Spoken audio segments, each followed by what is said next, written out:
Shout out ko ni Joseph. Na Joseph, salamat kaayo Joseph. Gitagaan jud ko nimo kanding Joseph. Yaw.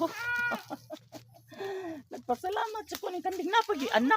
Oh, duha ka buok anak Joseph. Hala no. Salamat kayo Joseph no. Gitagaan jud ko nimo kanding. Butana nimo Joseph. Uy, unya ako na lang ning alimahan Joseph ha kay nangano lain na pud og ako ara ni siyang dawaton nga libre.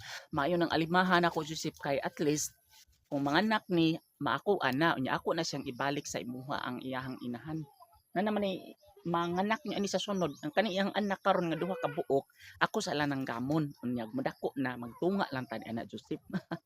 Salamat kaayo Joseph. At least nakaidiya gyud ka ba nya na ko'y pangkabuhayan kay na naman ko'y kanding pwede na ni nako siya ibaligya o di ba ka ako ani siyang kaldari ha tanawa na ko kalitok pagtingog sa kanding. Intubag ang kanding Joseph pag tinuod gyud na. Makaldirita tanawa oh me me me me me wa na tanawa Joseph namura na ko sa kanding ani maayo na kayo kung patingog sa kanding oh tanawa ana jud ko'y binuhoy oh tanawa lang oh tanawa oh dara oh nanay duha ka anak sa ato pa dali ra kay nina kung padaghano ning kanding imong gihatag sa kuha Joseph. Tara dali me